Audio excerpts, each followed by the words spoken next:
Hello and welcome to How Not to Play, the channel where I play Pokemon badly.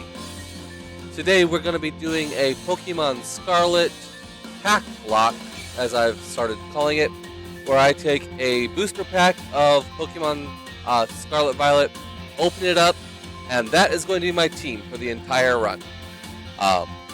We're doing the general Nuzlocke rules, no overleveling, no items in combat. And once your Pokemon is dead, it is dead. So, we're going to go ahead, get a pack opening here, and see how far we can make it through Pokemon Violet. So as you may have noticed, I do not have a camera to do a pack opening live, but I do have a pack simulator that I found on the internet, so we can go ahead and flip these cards over and see who our team is going to be today. So first off, we have a Tarantula. I mean, bug types aren't all that good, but it is a good early game Pokemon that I can get right away and start building my team with. Chansey, okay, that's going to be a very good one. Later on anyway, I think. Nemona, okay, we found ourselves a support card. So basically what we can do with these support cards is use them as a get out of jail free card. So let's say we go up against a Nemona fight and she absolutely creams us. We can use this support card to get our Mons back so that we can negate the death penalty for just that one fight. Up next we've got Krogunk. A very good, very strong Pokemon. I like that one. Spupa, another bug type. Unfortunately, I need to get some different type coverages here because right now all I've got is bug and poison. A Graveyard, okay. A ghost type is going to be very, very good for us. Miriam, another support card. Alrighty. Picnic Basket. Alright, so we can go on picnics a lot. Hypno, and Spidops, which is just a upgraded Tarantula. So that leaves me with, what, 1, 2, 3, 4, 5, exactly 6 Pokemon. Yeesh. Well, alright, let's do this. This is actually going to be a pretty easy starter pick because most of my team as bug types are going to be super effective against grass, very neutral to water, resistant to fighting, and very weak to fire. So picking Fuecoco will ensure that neither Clavel nor Nemona have him for their roster in later fights. Speaking of Nemona, this first fight with her, we just kind of sit there and spam Leer, which isn't creepy at all, mind you, until her Sprigatito finally decides to end things because Fuecoco is not on our pack, so we really can't fight with him. Our catch battle with Lechonk goes roughly the same way, but then we are finally let loose to start the Nuzlocke proper. On Pokepath, before meeting Miraidon, we do have the chance to pick up roughly half our team, including Peter the Tarantula. So with him as my new starter, Fuecoco can become the box fodder that he was always destined to become. We also pick up Gwen, our second Tarantula, because we pulled Spidops as well in the pack, and Miles the Scatterbug, who will eventually evolve into our Spupa card. After traipsing through the dark cave, we come to a lighthouse where Arvin wants to fight us for the right to take care of Miraidon. Our big challenge here is a single level 5 Skwovet, and I never really knew exactly how much of a challenge this little guy could be. So I start off with Peter to lower its speed with Strength Shot. After dropping down into crit range and not wanting to risk an early death, I swap out into Gwen to put some damage on the squirrel, who does a huge hit thanks to lowering my defenses on the previous turn. Swapping again into Miles, I realized that he only has Tackle, which does almost nothing to the Squilvet. Seeing the kill on Miles, I swap back to Peter, who can survive a bite, but instead Squilvet goes for the Tail Whip to lower my defenses. I figure I have exactly one shot to kill Squilvet with the Struggle Bug before a bite finishes me off. Oh, he threw! But instead of going for the kill, Arven just cues up another Tail Whip, giving me the win. Now completely free to explore Area 1, we find a Drowsy over near some ruins that will eventually become our Hypno Quentin, and further east a Happiny that will become our Chansey May. Have you figured out my naming convention yet? If so, put it in the comments down below. While you're there, hit those like and subscribe buttons. Why not? Setting up for the Nemona fight, I did find out one very crucial piece of information. Apparently, you don't evolve while auto-battling. Sorry Miles, I guess you won't be a Spupa for this fight. Speaking of which, for Nemona we do start with Miles, so that I can get a paralysis off with Stun Spore, which has no effect. So I get as many speed drops as I can before I can't risk taking another hit, and swap out to Peter for Struggle Bug, which is super effective against her Grass Starter. Nemona then brings in her Pawmi, so I bring in Drowsy for his high special defense. Nemona cheats by terrestrializing her Pawmi, knowing damn well that I can't do that. But Quentin takes the Thunder Shot quite nicely and retaliates with a Confuse. Unfortunately, the next Thunder Shot paralyzes, and I have to swap into May. Her only actual attacking move, however, is Pound, and she has absolute crap for an attack stat, so I chip in what damage I can, going in for Sweet Kiss on the next turn, which does apply Confusion to the Pawmi. Unfortunately, I have to swap out to the only Pokemon I have left undamaged, Gwen. A Thunder Shock does about half of her health and damage, but I can't swap anyone else in, so I queue up an Assurance, figuring that if she survives, she can at least KO on the swing back. But Pawmi hits itself in Confusion, and Gwen is able to finish him off. Sometimes it's better to be lucky than good. Heading up the steps to our first day at school, we meet some Team Star grunts that we get to beat up. Quentin makes short work of Shroodle with his Confuse Ray, and then we take up the second grunt with our newly found powers of Terrestrialization. With our victory against Team Star, Miles finally evolves into a Spupa, and we can finally start school. Once we're released on spring break, instead of running as far away as I can like everyone else does, I head back inside the academy and go talk to our nurse Miriam, who seems to have heard all about me, and wants me to keep her up to date on my treasure hunt, because apparently she's super bored and has nobody else to talk to. At first I head out east, not for Arven's Titan, but all the way out to Levincia City to pick up an Oval Stone, which will let May evolve into Chansey as soon as the sun comes out.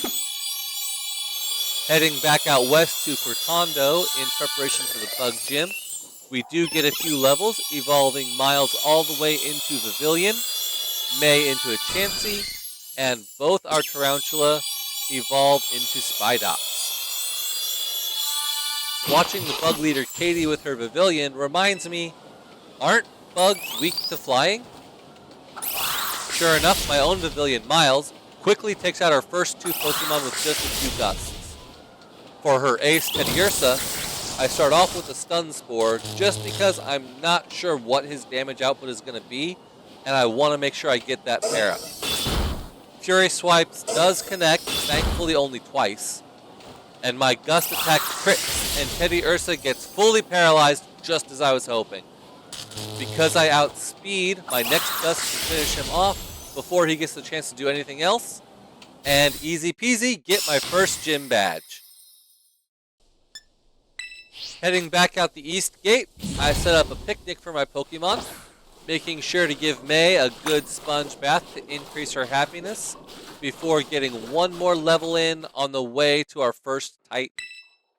Our special time together must have been enough because that's all it took for her to evolve into Blissey. The Titan Cloth presented a rather unique challenge because of the move Block, which would prevent me from swapping out Pokemon. So basically, whichever Pokemon I sent in would have to be able to solo the boss.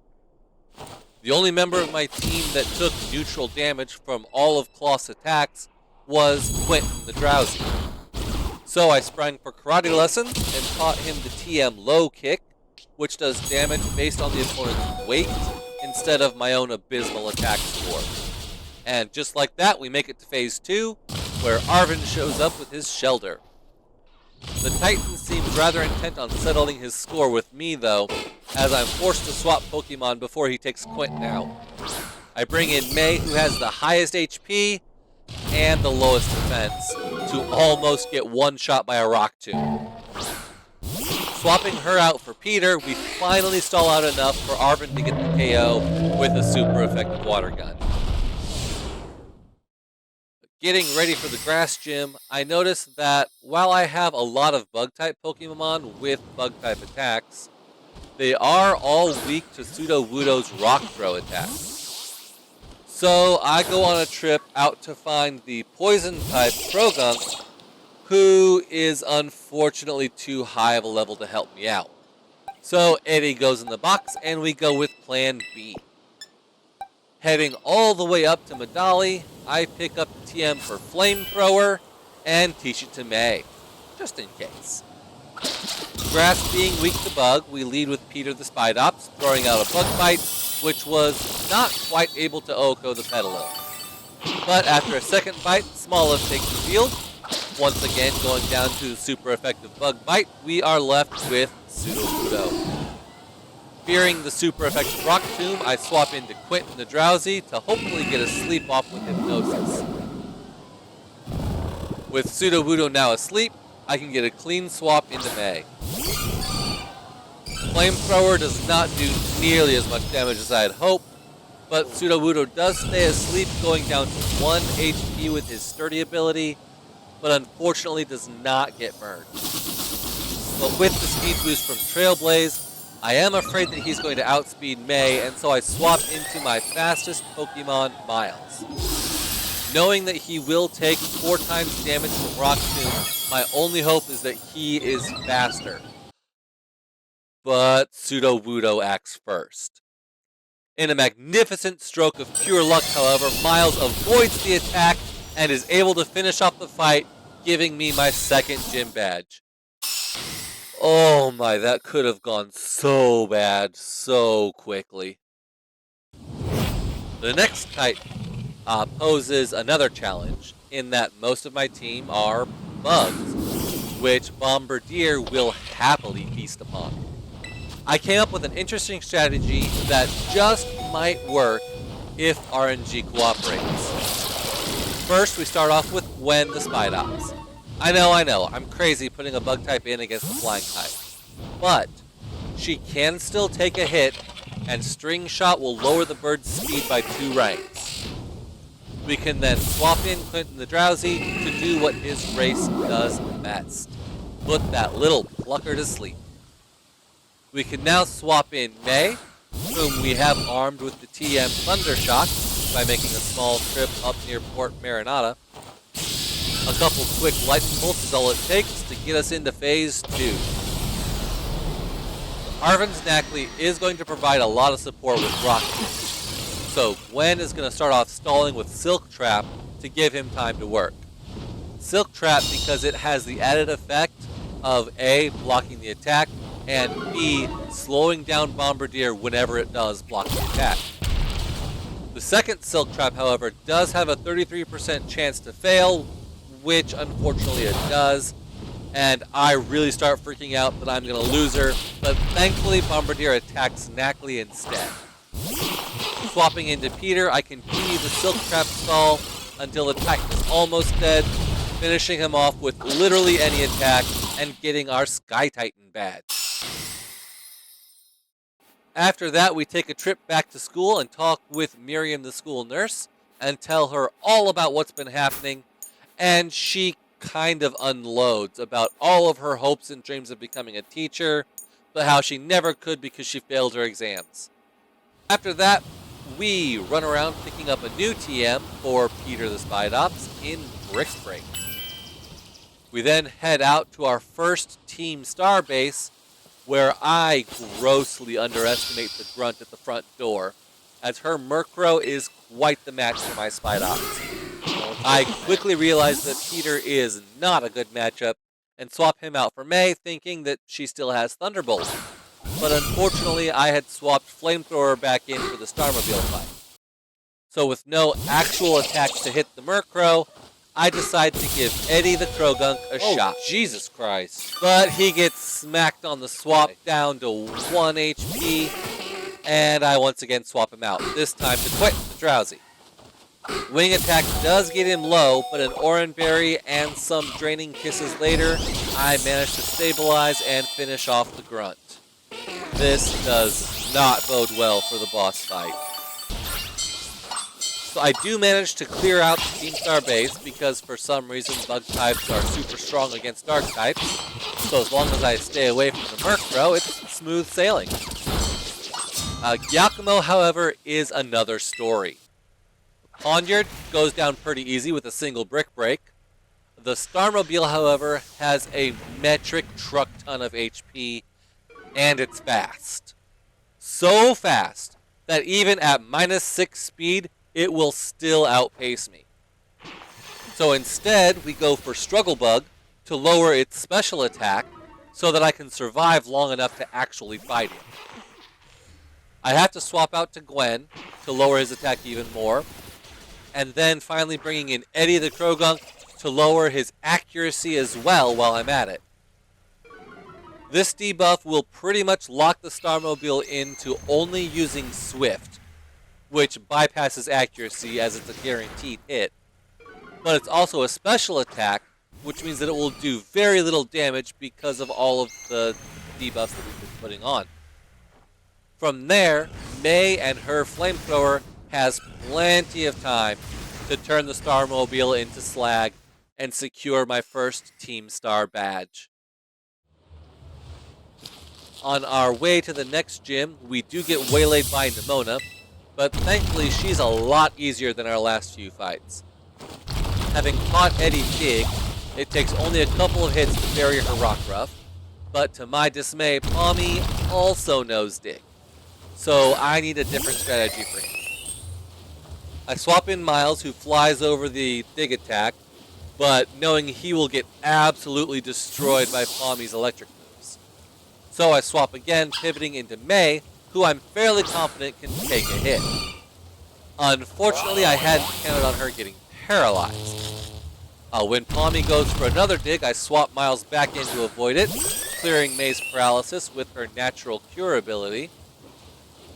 I swap her back in, getting paralyzed once more.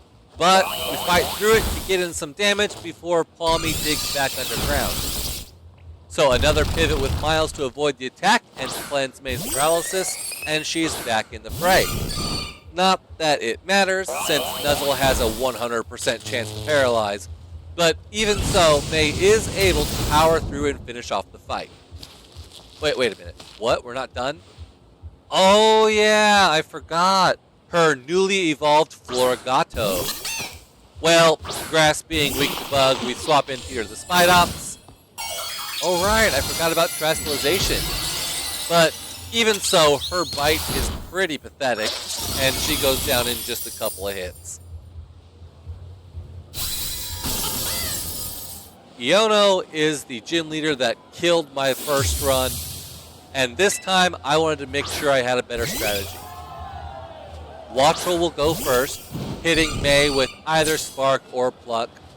May is pretty tanky and can take either hit, retaliating with an Icy Wind TM that I picked up above Casseroya Lake.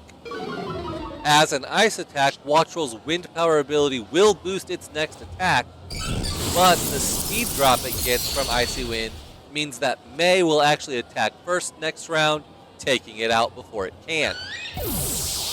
Iono's next Pokemon Bellibolt required quite a bit of strategy to get around because of how bulky it is.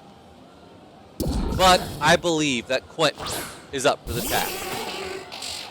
He will get smacked by a Spark attack while switching in, but as long as I don't get paralyzed, we're gonna be fine.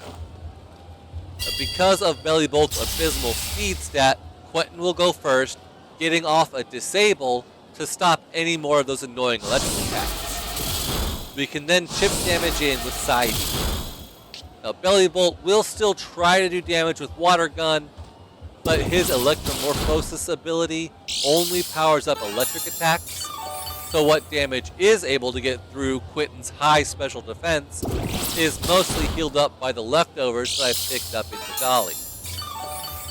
Disable doesn't last forever though, so when it does wear off, a quick Protect TM will block the potent Spark attack, letting him disable it again the next turn, and eventually finish him off with Side Beams. Iono sends out Luxio next, who queues up the Dark Attack Bite against Quentin, but a quick swap into Eddie the Krogunk makes it ineffective. Thankfully, I bought a Quick Claw from Mesagoza because Luxio is a lot faster than Eddie. A Quick Claw does activate, letting Eddie go first, digging into the ground to avoid the Spark attack. Now this is the lucky break that I needed in this fight, because one dig is not enough to take out Luxio. And while Eddie can take one Spark attack, a second would put him in a hole he couldn't dig his way out of. So I needed Quick Claw to proc at least once, either on his first or next attack. As it turns out, Quick Claw activates again, and neither one of Luxio's attacks hits, ending the fight without any more trouble. Except for Iono's ace, that is. Iono's Mismagius is known for having no weaknesses, as she terrestrializes it into electric, which is only weak to ground, but her Levitate ability negates any ground damage. In addition, her Confuse Ray powers up her main attack X even more, but a held Person Berry can negate at least one instance of that. My Spidops Gwen has found a loophole in Iono's plan though. All of Mismagius' attacks are special attacks. And while Struggle Bug doesn't do a whole lot of damage, it does lower Mismagius' special attack, making them do a fraction of their original damage, and greatly increasing my survivability. She even has to waste another turn reapplying Confusion. Eventually though, Gwen's HP does whittle down to the point that I need to swap her out for Peter. Now, Mismagius' other attack, Charge Beam, does increase her special attack, but we'll just drop it again with more Struggle Bugs, chipping her HP down enough that I feel confident throwing out a Brick Break to finish off the fight and earn our third gym badge. To prep for our next Team Starbase, we run around a little bit, picking up the TM for Rain Dance, and finding a damp rock in the quarry north of Levincia. And with the level cap increasing to 27, Quentin is finally able to become Mr. Hypno. And then it's time to knock on the gate of Team Star. Eddie, May, and Quentin make mincemeat of Team Star's fire types, leading to the showdown with Team Star's fire boss, Mela.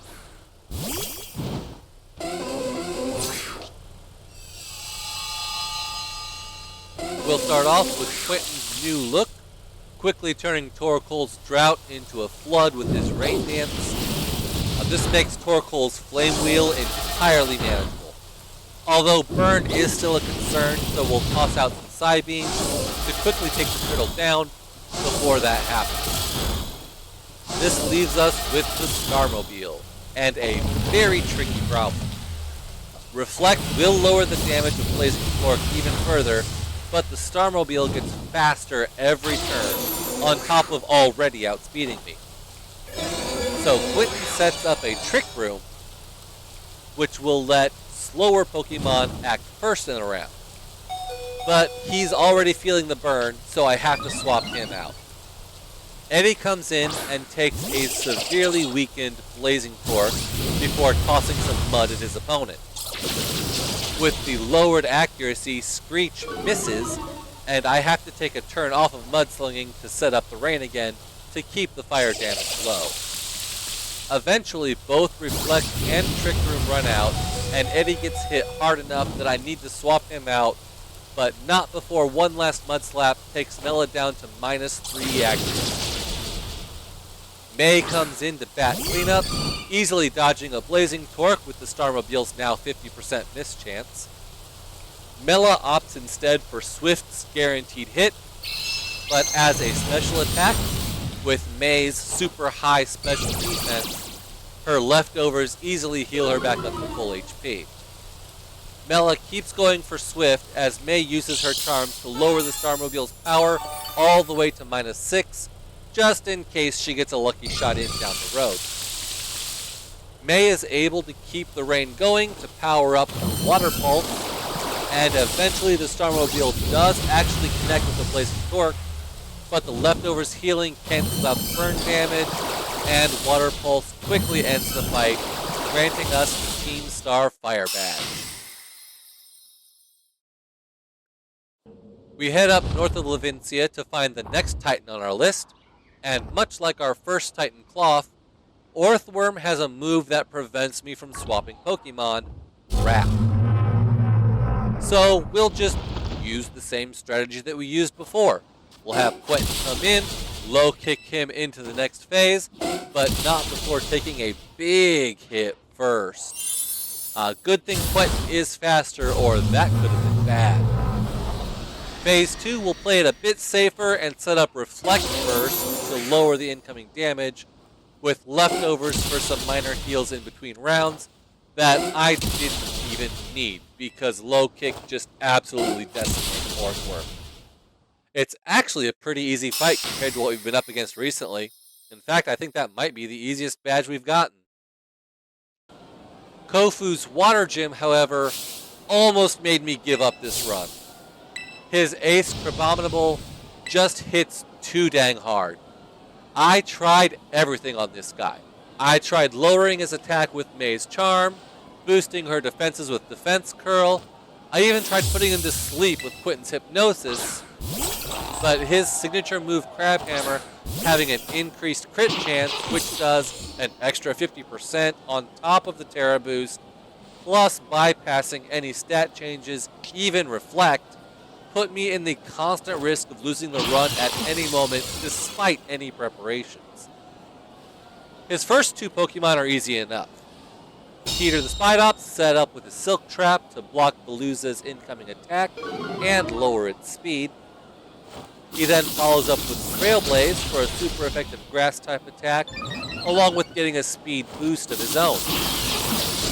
This did roughly 1/3 of Veluza's HP, so 2 more Silk Trap Trailblaze combos puts the fish underground, and we still have about half health from all of the leftover healing.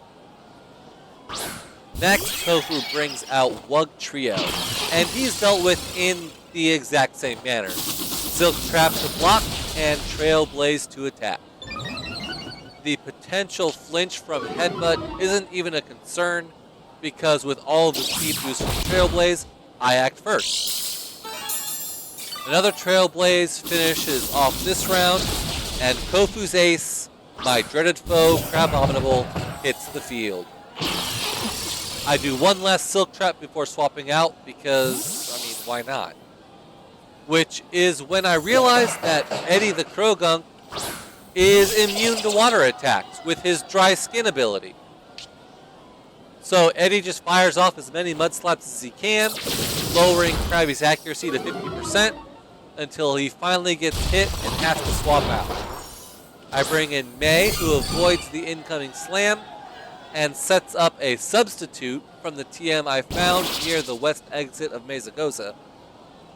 Crabominable does connect with the Crab Hammer, but since he hit the substitute, I'm only out the 25% HP investment it took to set it up. instead of the nearly 75% or more had the hit actually connected. Another substitute gets knocked down, but with the leftovers healing, I'm free to keep putting them up without too much worry about running out of HP.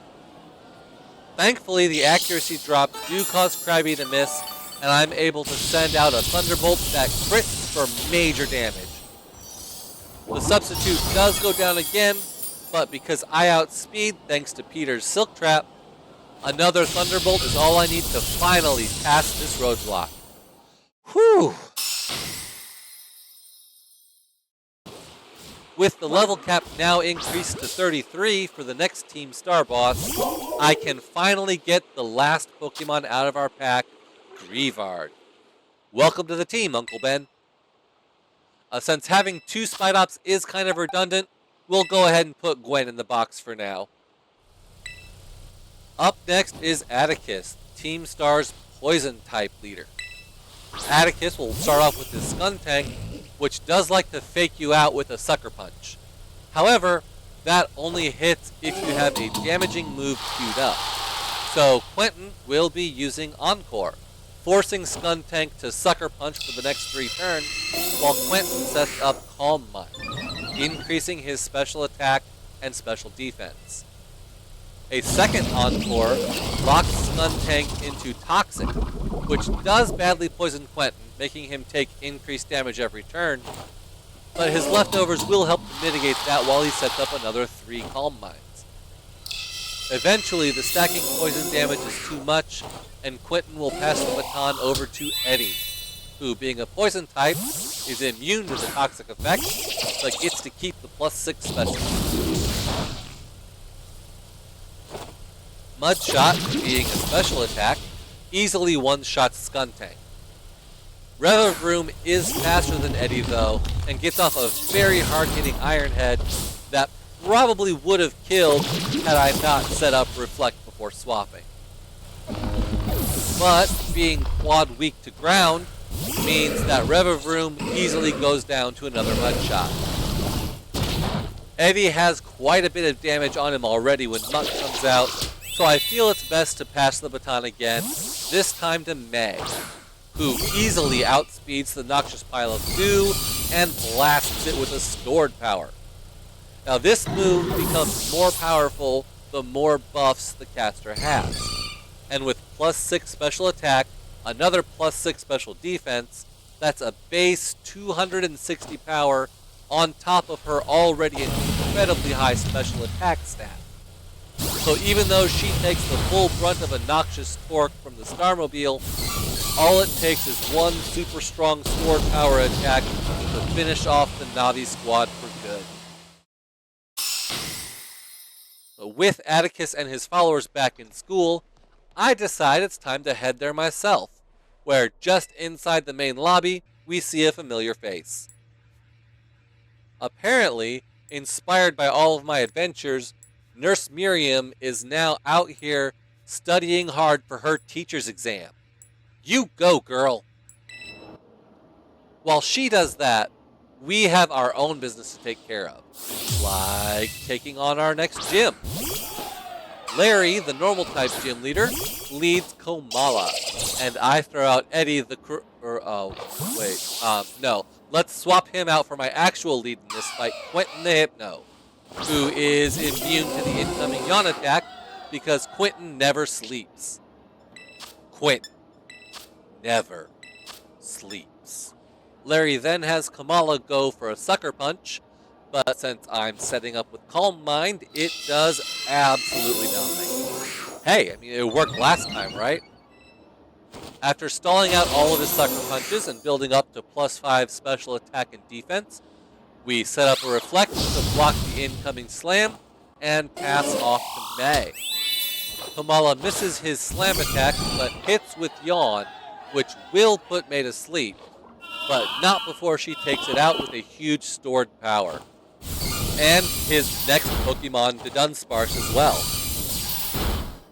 The Chesto Berry she was holding wakes May up immediately, however, heading into Larry's ace. The Staraptor is faster and does get a good hit in with Larry's signature move, Facade, but then it's blown out of the sky by the supercharged May, securing our 5th gym badge.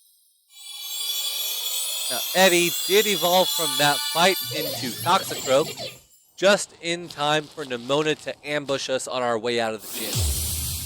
She leads Lycanroc, who gets off a quick attack before getting pummeled into oblivion by Eddie's Drain Punch. Now, with such a weak attack, I probably should have used Bulk Up first, but I won't make that mistake here, getting one in before one-shotting Goomy and healing up all of the damage from its Dragon Pulse. Now, Pomo comes out next, and I'm not entirely sure if Drain Punch will one-shot, but it does, and we're left with her ace, now fully evolved into Meowscarada. Nemona shows her true genius here by terrestrializing into a grass type and then using a very weak normal type attack as we pass the bulk of the stat boost on to Peter the Psyduck. I had the plan to U-turn between Peter and Gwen so that neither of them would really take too much damage from Meowscarada, but as it happens, Nemona again goes for a non-stab normal type slash, and a single Terra boosted double stab U-turn was enough to decisively finish the match. And here I thought she was supposed to be good.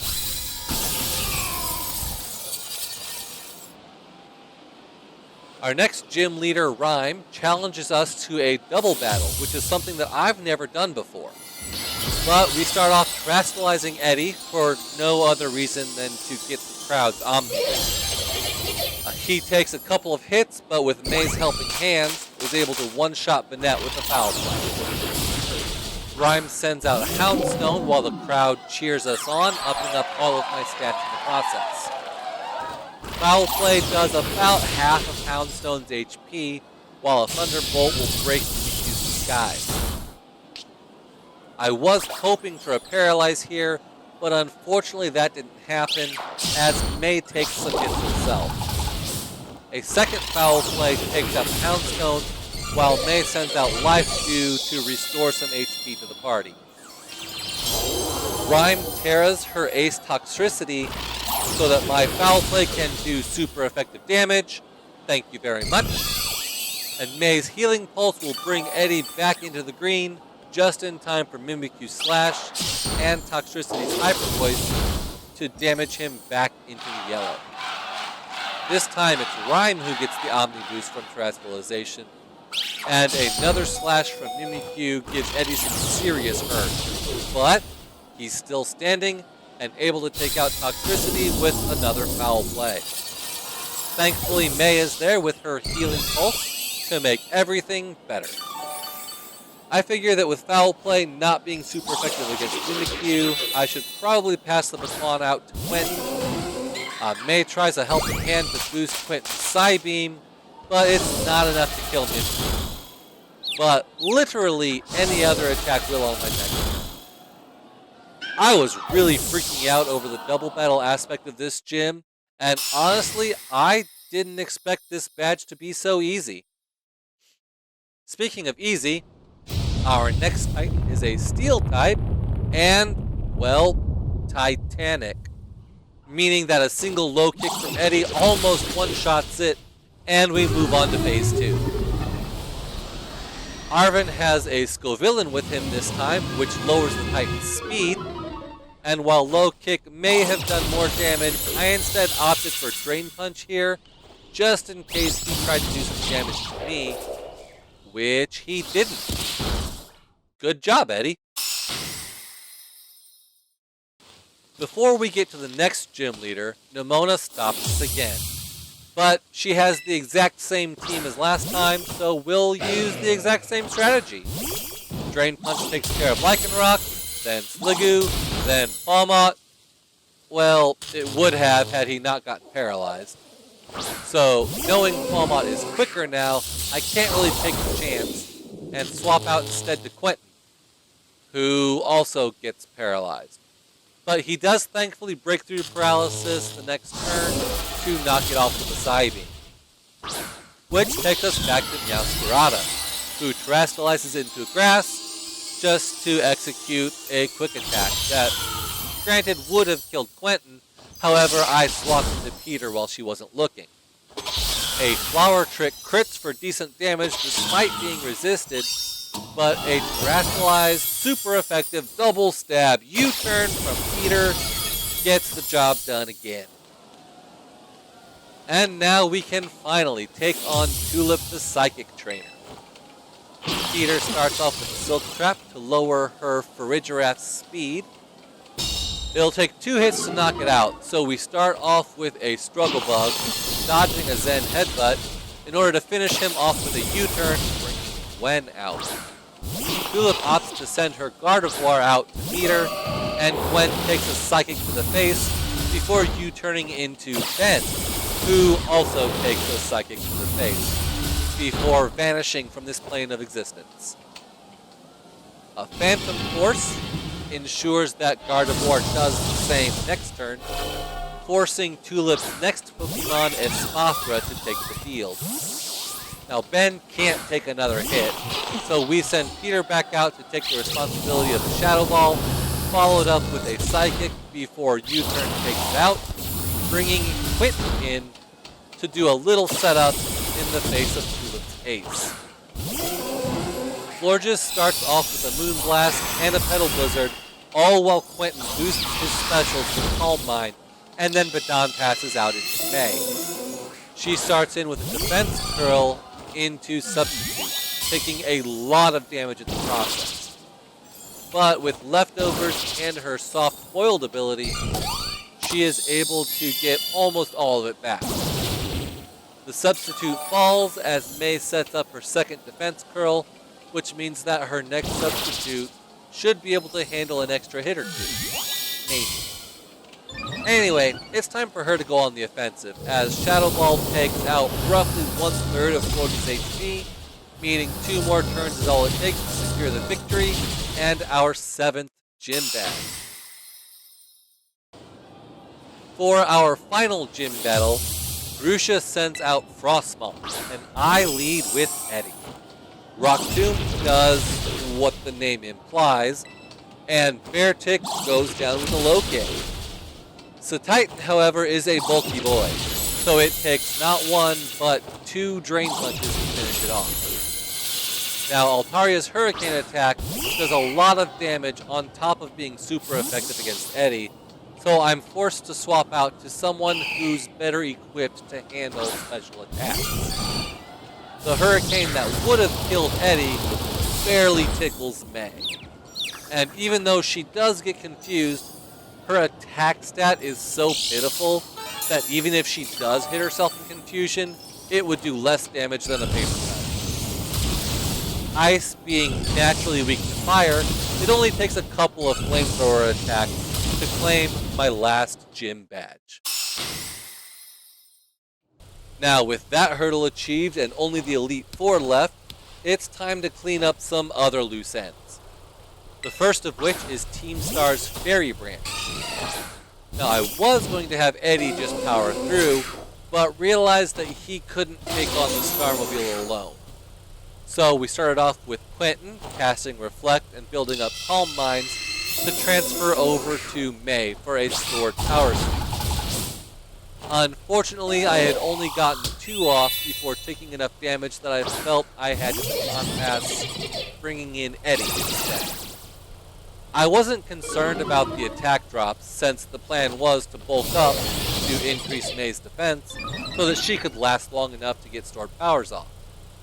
Unfortunately, I neglected to put Baton Pass on Eddie's moveset. So instead, swapped back to my original plan of terrestrialized Poison Jab, burning through Ortega's team. As the Starmobile hit the field, I figured Eddie could get at least 1 more Poison Jab off before having to swap out. Considering how little damage Ortega did, and the likelihood of him going for a Confuse Ray next turn, I opted for a second Poison Jab, getting the Starmobile down to half health. But Eddie takes another hit going into the red, and I can't risk keeping him in, so I swap out into Ben. He gets hit by a spin out, but Ortega has lowered his own speed so much by now that Ben will act first next turn, dodging the Confuse Ray with Phantom Force, and doing a little bit of chip damage before getting hit with the Confuse. Another Phantom Force does go off, but Ben hurts himself and gets hit by a Magical Torque, so I have to swap him out as well. May sets up a substitute to dodge the incoming Confuse Ray, allowing her to set up a Defense Curl, going into another substitute to dodge the incoming Confuse Ray, which will then allow her to set up another Defense Curl. You kind of see where this is going. So this continues, using Soft Boiled as needed in between to heal, until May is up to +6 defense. Having stored as much power as she can, she unleashes it to finally take out the Starmobile, as per my original strategy. Just not. I mean, that still counts, right? But my strategy for the final Titan might be a bit underhanded, but I start off with Quentin, setting up Reflect, and then swapping into Eddie. Now, Eddie has recently learned the Toxic ability, which badly poisons his enemy. What this means is that they will take increasingly more damage as the fight goes on. All Eddie has to do then is just sit back and use Bulk Up, steadily increasing his defense, since the only move Dondozo has that can actually hurt him is Body Slam. In fact, if he uses any other move, Aqua Tail for instance, Eddie's Dry Skin ability will simply absorb the attack and heal him instead. Eventually, the poison reaches the critical point where it does all of Dondozo's remaining HP, except the game has some kind of fail-safe on these fights that you have to actually hit the Titan in order to trigger its exit. Almost like they don't want you to cheese these fights with stupid strategies like this. As usual, Arven shows up for Phase 2, bringing his Squilvet from before, now fully evolved into a Greedent. I do pretty much the same as before, Quentin setting up Reflect and then swapping out for Eddie. So Toxic starts chipping away at the False Titan's HP. Greedent starts dropping Dondozo's defense with Tail Whip, while Eddie starts bulking up. With the fish at nearly half health, I queue up a Drain Punch, which knocks the Tatsugiri right out of its belly. For this fight, Quentin starts off with Calm Mind to boost special attack and defense. If he gets targeted by a Dragon Pulse, it could be curtains for our Hypno, but he targets Greedent instead, as I Baton Pass out to May. Dragon Pulse barely tickles our tank, and Thunderbolt does far less damage than I had hoped for. So rather than trading blows back and forth, I go for a substitute, but fall for a taunt instead. Tatsugiri then starts playing dirty, throwing status moves at May, lowering both her speed and accuracy before the taunt wears off, and I'm able to put up a substitute to stop all those shenanigans. May takes a turn off to heal with Soft Boiled, and then we just spam Thunderbolt until it dies, reapplying substitutes as needed. Not the most flawless of victories, sure, but I mean, a win is a win, right? And this win gets us our 5th and final Herba Mystica. And last but not least, Aerie of Team Scar is up next. I lead with Quentin, and she leads with Toxicroak, who anticipates a one-shot move and shudders. This means that Psychic will be all I need. But Toxicroak knows Sucker Punch, and will do super effective dark damage to me if I try any attacking moves. So instead, I'll just set up with Calm Mind. Because Sucker Punch has 5 PP, I'll just do this 4 more times, getting up to +5 special, attack, and defense. I could set up Reflect now, but Toxicroak also knows Brick Break, which would shatter it. So instead, we just fire off that Psychic that would have ended the fight 5 turns ago, and Aerie sends out Lucario. Because Lucario is a special attacker, his Dark Pulse does pitiful damage thanks to my +5 special defense, but it does flinch me, so I have to take another hit before I can set up Reflect. Thankfully, my leftovers heal back most of the damage I took, and another Psychic is all I need to drop Lucario. Next, Ares sends out Annihilate, who does a huge, super effective Rage Fist, which thankfully is halved by Reflect, before also dying to a Psychic. Passimian suffers a similar fate, leaving only the Scarmobile. He starts off setting up with Shift Gears, which will make it even faster and boost its attack, so that when Reflect drops next turn, she can absolutely destroy me. Except next turn never comes, as 1+5 Psychic is enough to junk her car and disband the last of Team Star's bases. The Elite Four starts off with Rika, who leads his Whiscash into my starter, Peter. A Muddy Water crits for considerable damage, but one good turn deserves another, as Peter's Trailblaze also crits, as well as being super effective, and takes the fish out in one blow. Hammerupt comes in next, and I swap out for May to tank the Fire Blast. One Water Pulse almost kills it, and a second one definitely does. Donphan comes out next and queues up an Earthquake to take out May, but instead I swap out for Quentin, who floats in on an air balloon, completely dodging it. A quick Reflect will ensure that he can survive, not that it's needed because Donphan misses not one, but two Stone Edge attacks before dying to Grass Knot. With Dugtrio coming in, I swap out Ben because Houndstone's Sand Rush ability will increase his speed during Dugtrio's Sandstorm, as well as negating any of the chip damage that comes with it. Since Ben is so fast now, Rika will use Sucker Punch to try and catch me into an attack, so I simply don't attack. A Will-O-Wisp will start doing some chip damage with Burn, and even though multiple uses don't stack, I really don't have anything else to do while I wait for Sucker Punch to run out of it. Eventually it does though, and one Ice Fang is enough to bring out Rika's ace Clodsire. Now, I had intentionally waited until Houndstone got hit to break his balloon, because Clodsire knows the Earthquake ability, which would let me make the switch over to Miles without having to worry about taking any damage. But Clodsire uses Protect instead, so mission accomplished. Miles uses a Poison Powder to start setting up chip damage over time. His leftovers heals a little bit every turn, using Protect to help him stall, dodging a Toxic attack on the way. Now, because you can only use Protect every other turn, we use Giga Drain in between for extra HP recovery, eventually taking Rika completely off the board.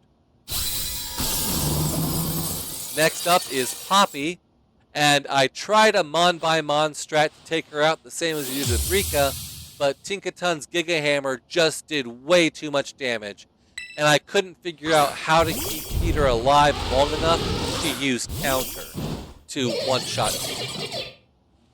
So instead, I started off bulking up with Eddie until I fear for his safety, passing the baton over to Quentin, who now sets up a Reflect along with the +3 defense from bulk up to keep the incoming damage low enough that he can Calm Mind. When Reflect finally drops, we set it back up and baton pass over to May, who finally takes Copperage out with a single stored power. Corviknight quickly falls to the same fate. Bronzong resists Psychic, so he only takes half damage, but deals almost nothing back to the super tank that May has become, eventually dropping to a second stored power. A Magnezone with his Sturdy ability will never fall to just one stored power, so instead I use Trailblaze to increase May's speed while Poppy sets up a light screen. At which point I realized that I did that backwards. because now Stored Power no longer one-shots. Oh well. We still take him out with the second one, and Tinkaton comes in. Stored Power does way less damage than I was hoping for, and the dreaded Gigaton Hammer hits extremely hard. I stall out Light Screen with Soft Boiled to regain May's health, while Tinkaton throws by using Stone Edge for pitiful damage. But now with Light Screen down, Stored Power will easily finish the fight. Larry is up, throwing off his normal types for flying types now, leading Tropius, who is a special attacker. So I don't need to bulk up from Eddie and start instead with a Light Screen will cut his damage down, but Larry forgets to set up the sun, opting for a 2-turn Solar Beam instead. He does correct his mistake the next turn, but with Calm Mind boosts and Leftovers recovery, Quentin is barely taking any damage at this point, easily getting all the way up to +6 before Baton passing out to May. Now Tropius has the ability Chlorophyll, which will double its speed in sunlight, which he keeps setting up. So May will start using Trailblaze, getting enough speed buffs to eventually outspeed Tropius, while her insane special defense and Leftovers recovery means that she takes literally 0 damage from Solar Beam. Once she is faster, a single Stored Power will take Tropius out, and since, because of Chlorophyll, he is easily the fastest Pokemon that Larry has, the rest of his team soon follows. Hassel is up next, and he leads with Noivern, who, once again, is a special attacker, except for one physical attack, Super Fang, which always does exactly half of your HP. But, with Leftovers recovery, that can never kill us. So with Light Screen up, Quentin sets up Calm Mind, passes the baton over to May, who trailblazes until she outspeeds, and proceeds to one-shot his entire team with Stored Power. Even the mighty Baxcalibur cannot stand up against the unstoppable juggernaut that May has become. And finally, at the top of the tower, we face Geeta. Now, her Espathar's Opportunist ability will prevent me from setting up, like the previous fights, because any buffs I get, she gets. So instead, we'll have to do this the old-fashioned way. Peter takes a Lumina Crash before U-turning out and bringing Gwen in. She rinses and repeats, taking Espathar down and bringing out Eddie. Geeta opts for a Go-Goat, which dies to a Terra-boosted Poison Jab, bringing Avalugg in next. Eddie takes half his HP in a single low kick, but Avalugg retaliates with a super effective Earthquake that almost takes Eddie out. But almost doesn't count, and another low kick finishes the iceberg off. King Gambit is up next, powered by those that have fallen before him, but a single low kick quashes any chance of getting his revenge. This leaves Geeta with only 2 Pokemon left. Palooza comes out next, and I swap out for Ben, who takes an Aqua Jet, and then a Liquidation for more than half his HP before disappearing with Phantom Force. The next turn, he strikes with a super effective high roll, surprisingly taking him out in one hit. Now my plan was to have Quentin come in and set up a bit before Clamora comes out, but her Terra-boosted Rock Attack do more damage than I was hoping, and I was only able to get off a Light Screen and 2 Calm Minds before fearing for his life and swapping out for my own ace, May. Now Light Screen is about to fade, so I set up a substitute just in case. But because of her already high special defense, Clamora's attacks tickle more than anything, while May queues up psychic attacks. The substitute eats a Terra Blast, an Earth Power, and finally goes down to a Sludge Wave, but May's third Psychic ends the fight and earns our place among the champion ranked trainers of Paldea. Now, even though Nemona wants to take a crack at us now, there's someone I really want to share this accomplishment with first. That's right, Nurse Miriam. However, Director Clavel meets me at the academy door and won't let me pass without testing me first. His Oranguru likes to use Reflect, so I queue up a Brick Break to take it out, but he goes for Yawn instead. Peter's Insomnia stops that, and Oranguru goes for Reflect on the next turn when I had a U-turn set up to take him out. Oh well. Gwen comes out and uses Brick Break to shatter the Reflect, while Clavel tries to Yawn again. So before Oranguru can actually attack, Gwen's Quick Claw procs, and a final U-turn will take it out. I bring Quentin out next, and Clavel chooses Poltegeist. I take a turn to set up Light Screen against Poltegeist's only damaging move, while Will-O-Wisp inflicts him with a burn. Now thankfully his leftovers heal the same amount that the burn inflicts, so there's no real damage done. Quentin starts about setting up Calm Mind, while Poltegeist sets up a little bit of his own with Shell Smash before spamming Sucker Punch. I take this as the perfect opportunity to set up all the way to +5 specials before he runs out of Sucker Punch PP and finally throws a Shadow Ball at me for pathetic damage, even though it is super effective. Baton pass out to May, who sets up a single Trailblaze so she can outspeed Clavel's entire team before shooting them down with Stored Power, one by one. Well, except for Houndoom, who is immune to psychic attacks, but a +5 Water Pulse works just as well. Stored Power takes out the rest of his team, even the little Quaxley we left behind, now fully evolved into Quaquaval, and I am finally able to go back inside the academy. I rush to the nurse's office to tell Miriam of everything that I've accomplished, and am surprised that she has an accomplishment of her own. She has passed the test to become a teacher. To thank me for inspiring her, she gives me 10 max revives. Now, I know that in a Nuzlocke you're not allowed to revive fainted Pokemon, but we can't let all of Miriam's hard work go to waste now, can we? I mean, since we did pull her card from the pack, let's take what help she has to offer.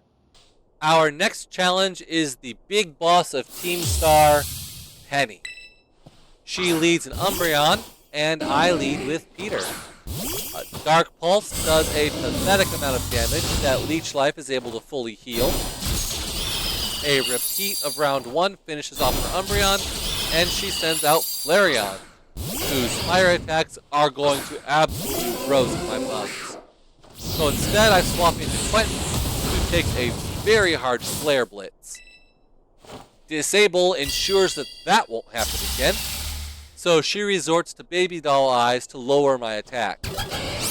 However, Foul Play doesn't use my attack stat. I take a turn off to set up Reflect for future turns before finishing him off with his own attack power. Her next evolution out is Leafeon, so I bring out Miles, who hasn't had a whole lot of screen time, but has just learned a very interesting new ability, Quiver Dance. I'm able to set up a bit before Reflect fades, getting to +3 special attack, defense, and speed before taking it out with a super effective Bug Buzz.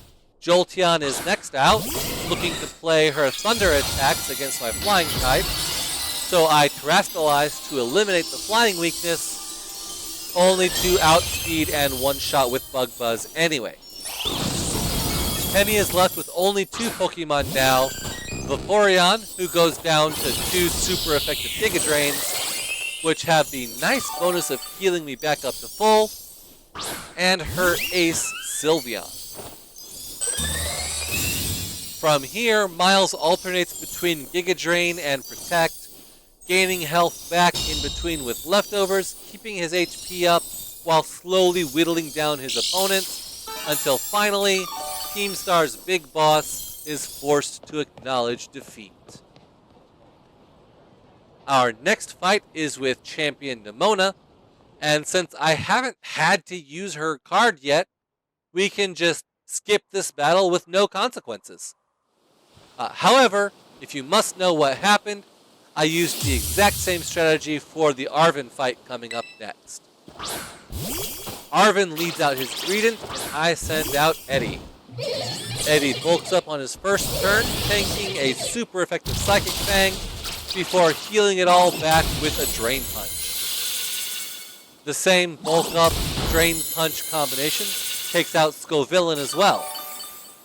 Garganical hits so weak at this point that I can finish bulking all the way up to +6, at which point a single Drain Punch knocks out the rest of his team, finishing off the Path of Legends.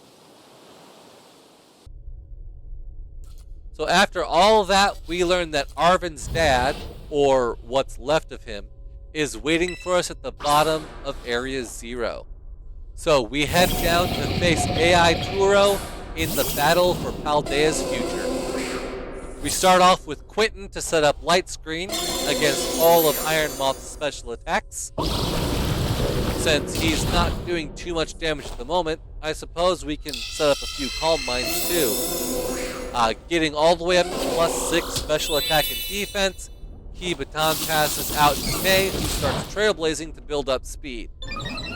Now, I could have had the same effect doing Quiver Dance with Miles, but I didn't know how well he would have survived Iron Moth's Fiery Dance attacks, even through a Light Screen. And I might have forgotten to teach him Baton Pass. Anyway, May does get paralyzed from Discharge, unfortunately reducing her speed. So I figure there's no sense in not going all the way to +6 speed because I'm probably going to need it. And who knows, maybe she'll get burned or poisoned in the meantime, which would overwrite the paralyzed status. That doesn't happen though, so I go ahead and fire off her stored power, or try to, getting fully paralyzed instead. Next turn, she fires off the stored power, one-shotting Iron Moth and bringing out Iron Hands. Another stored power takes him out, brings out Iron Thorns, who, you guessed it, hits me with a super effective Brick Break because May gets fully paralyzed. Thankfully, she does survive on critical HP and outspeeds on the next turn, landing a stored power and forcing Turo's next Pokemon. May fires off another stored power at Iron Jugulus before I realize that it's actually immune to psychic attacks. Thankfully, Dark Pulse does pitiful damage thanks to May's insane special defense, and I opt for a Soft Boiled to climb out of critical HP before something untoward happens. A Water Pulse does connect, almost killing off Iron Jugulus, but he can't do any real damage back, so another one finishes him off for good. Iron Bundle comes out next, and May gets full paralyzed again. But all the future Delibird does is make it snow, so next turn, stored power connects and forces Turo's ace. Iron Valiant comes out, using her booster energy with her Quark Drive to boost her attack stat through the roof. But she's never able to land a hit, as one more stored power is all it takes to finish the battle off and save all of Paldea. So I guess it is possible for a single booster pack to beat all of Pokemon Violet. You know, I wasn't sure going in if I was going to enjoy Nuzlocking or even Pokemon in general, considering how easy all these videos make it look. But I did enjoy the challenge of finding new strategies for each boss because of all of the limited Pokemon options you have.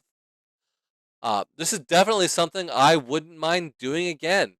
Let me know your thoughts on this journey in the comments below, or if you would like to share some of your own Nuzlocke stories. While you're down there, go ahead and hit that like and subscribe button for notifications on future videos, and maybe let me know what you might like to see going forward. Perhaps another Packlocke just with a different set? I don't know. Give me your ideas, and I'll see you there.